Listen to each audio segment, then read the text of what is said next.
Audiobook Academy Biography presents Nicholas II. During the Romanov period, Nicholas II served as Russia's final Tsar.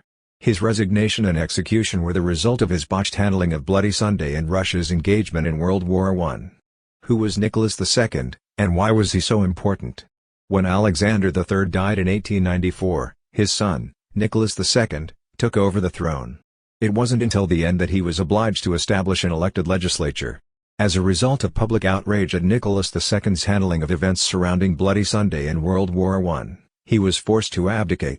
On the night of July 16 to 17, 1918, the Bolsheviks massacred him and his family in Yekaterinburg, Russia.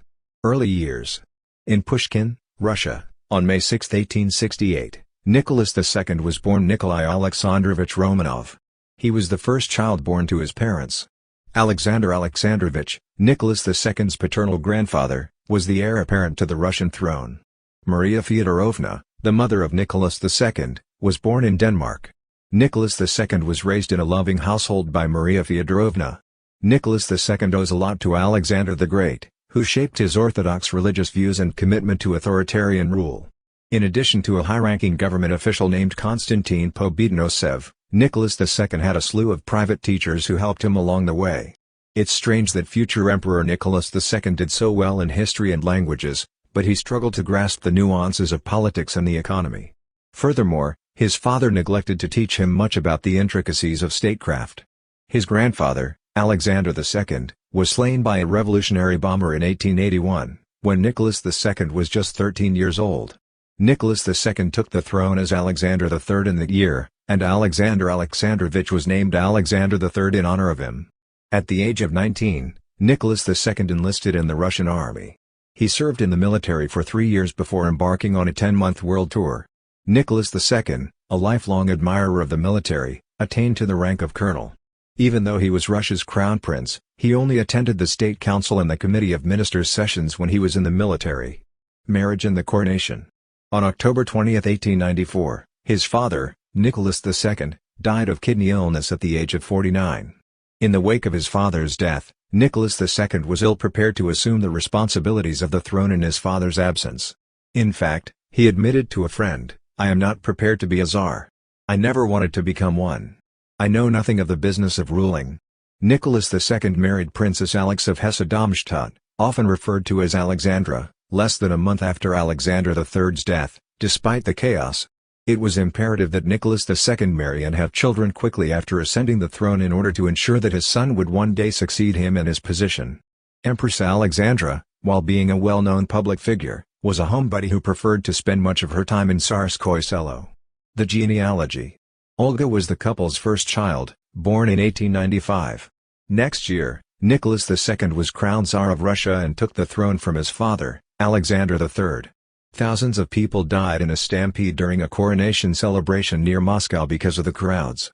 They went on to celebrate the coronation of Nicholas II and Alexandra at a ball, unaware of the significance of the occasion. Nicholas II's new subjects were not impressed by the couple's obscurity.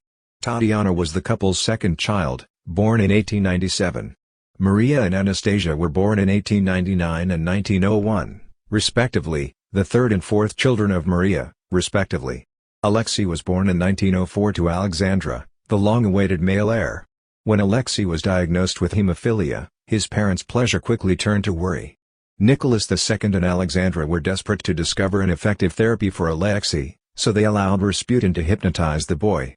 So committed to his family that the emperor's formal affairs of state notebook entries, which were designed to document the daily lives of him, wife and children. Attacks from Japan. In the early years of Nicholas II's reign, the focus of his foreign policy was on maintaining the European order rather than expanding it. As Russia's economy grew in the 1890s, it began to extend its manufacturing operations in the Far East. When the Trans-Siberian Railroad was completed, it would connect Russia with the Pacific coast. Because of this, Japan began to feel more and more under siege. In 1904, Japan launched a surprise invasion on the Russian Empire. Nicholas II's troops were forced to surrender Port Arthur in December of that year. His navy had been wiped out by the Battle of Tsushima in the spring of 1905. After Russia's loss, Nicholas II began peace negotiations with Japan in the summer of 1914, but he was soon distracted by more pressing matters. Bloody Sunday.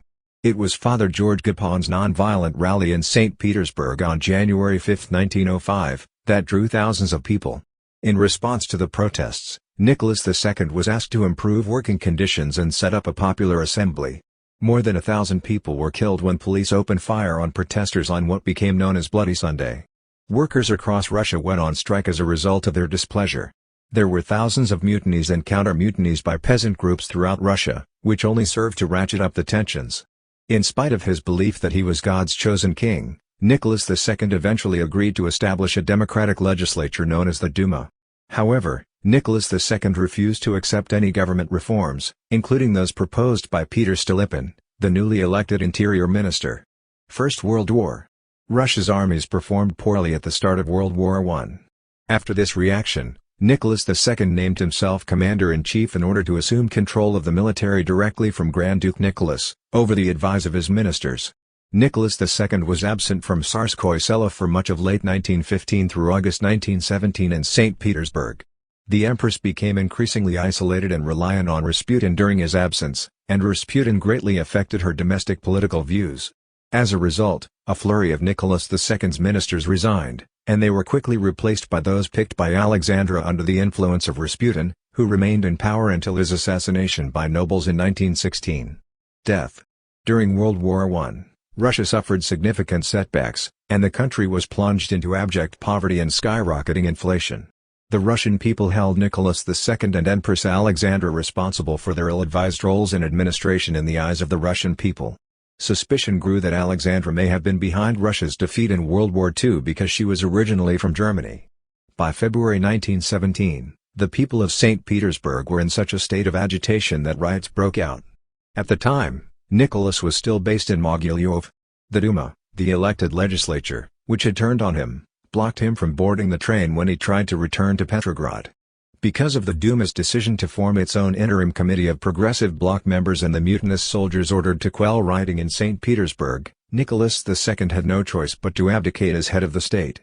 He abdicated the throne on March 15, 1917. In the Ural Mountains, he and his family were abducted and held under house arrest. Russia's interim government was overthrown by the Bolsheviks in the fall of 1917.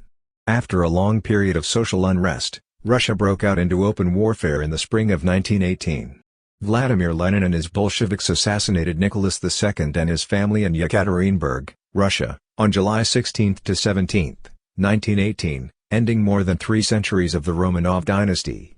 Anastasia, the daughter of Nicholas II, has long been a subject of debate among historians, but a DNA investigation in 2007 proved clearly that her body had been found. Thank you for listening in Audiobook Academy. Don't forget to subscribe and smash that like button for more content like this. See you in next video.